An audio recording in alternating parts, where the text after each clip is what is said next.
This is not the same as Rwanda. Why? Ben and Nana with you on Britain's Newsroom, and we're also joined by the GP and medical writer Dr Renee Hoenderkamp and the former Labour MP and Armed Forces Minister, no less, Bill Rammell. Good morning to you both. Good to see you. Good morning. Right, what do you want to start with? Should we do the first one, which is talks with up to 9 nations for an asylum deal?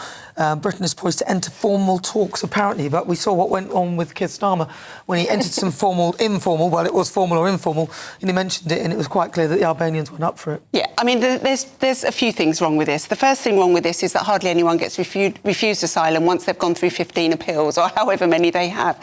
So we're going to send back, if we send anyone, 10 people. The second thing is the money that's going to be spent on this.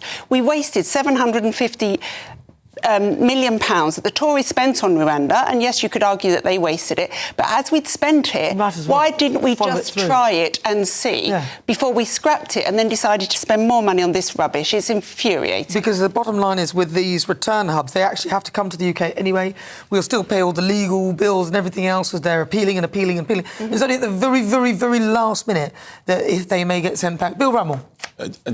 With respect, I disagree. I think this is really worth pursuing because this offshore sending of people who failed the asylum process, it gives us a means to remove them from the country. 2, it will act as a deterrent. This is not the same as Rwanda. Why?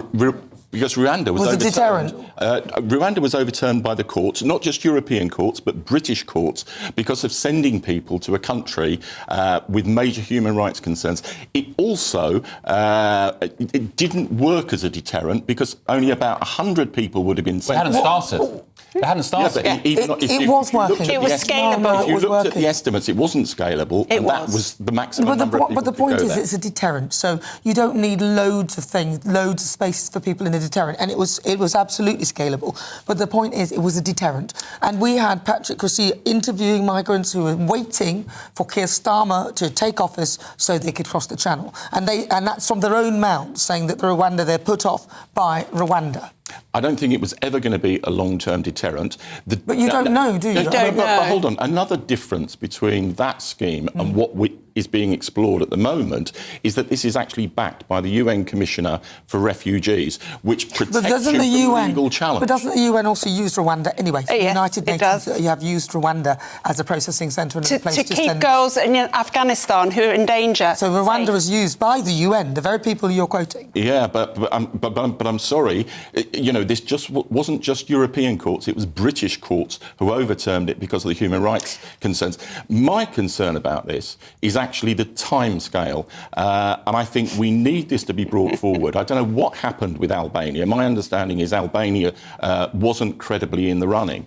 And it just underlines one of my beefs about the government after 9 months, that the communications is bluntly not effective. Bill, can I ask you, we had a discussion last weekend about Keir Starmer. I suggested he was reacting to Reform's election result. You said, no, they've had this white paper in the pipeline for 6 months. Yeah. But it's clear since the election 2 weeks ago or so, Keir Starmer's tweeted about migration 15 times. He's talking about getting tough, I won't stand for it, this and that. You have to concede he is trying to... My introduction on my show was about them copying Reform. You have to concede slightly, I beg you please, that Keir Starmer is reacting to Reform with this kind of rhetoric. On tone, you may be right, but on substance, not. Go back to the manifesto, and nothing got into the Labour manifesto without Keir Starmer's explicit endorsement, and there's a clear commitment to reduce net migration and to wean us off a reliance on foreign workers. That's built into the party's prospectus for power.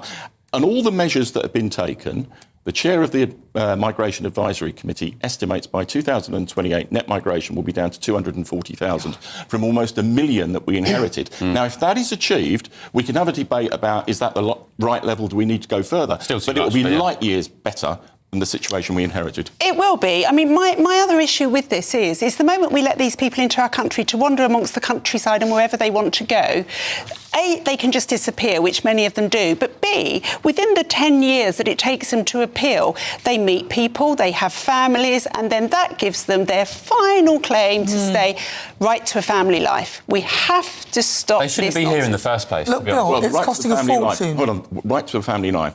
One of the very welcome changes within the White Paper is reframing Article 8, which is the element of the European Convention on Human Rights that leads to these ludicrous rulings like you're allowed to stay in the country because your kids like chicken nuggets. That is unacceptable, and it's part of the way that we tackle this problem. All right. Now, to our top story this morning, the Prime Minister is seeking to find a nation somewhere that will take our failed asylum seekers. Of course, it means we'd have to pay for it. Well, Sir Keir was hoping that Albania would be receptive, but instead, the Prime Minister Rama shut down any such suggestions, claiming the country is already preoccupied with the 2 migrant detention centres they host already on behalf of Italy. I have been very clear since day one when we started this process with Italy that this was a one-off with Italy. And to be very frank with you, we have been asked by several countries if we were open to it. And we said no, because we are loyal to the marriage with Italy, and the rest is just love. Well, while the Prime Minister is still in Tirana because he's meeting European leaders today, the former Immigration Minister, Lord Harper, has told GB News his response to the government's border bill. Very clear that Keir Starmer's phrase that he used endlessly before and during the election campaign about smash the gangs was just that, a phrase. Complete nonsense, hasn't had any impact, and they haven't been able to reduce the flow of people coming across the channel. Well, joining us now from Tirana in Albania is GB News political editor Christopher Hope. Christopher, thank you for joining us. I don't know if you heard the Education Secretary there saying that it was never an intention to do a returns deal with Albania. The government always knew that wasn't going to be the case. Is that what you're picking up?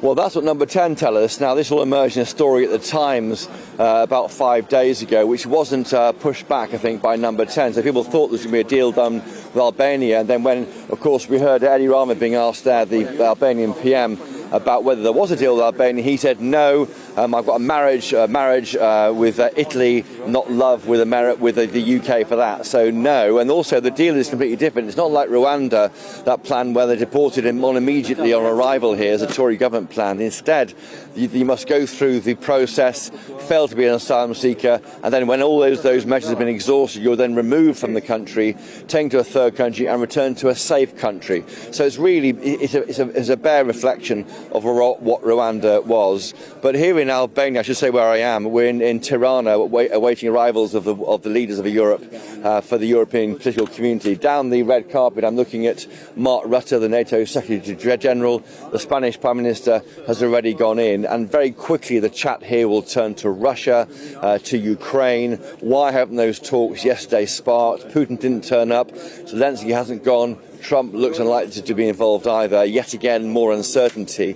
And looking into this weekend, Sir Keir Starmer, who we'll be hearing from shortly, he'll be using this weekend to get ahead of this big summit on Monday with Ursula von der Leyen, the European Union President. It's quite an interesting place, Albania. I'm looking up at a building behind here in the shape of a Albanian feudal lord from the 15th century. Quite extraordinary here. It's different culture in Albania, but certainly the issues on the world stage remain. Building, Chris. Good to see you. Catch up with you later. Thank you.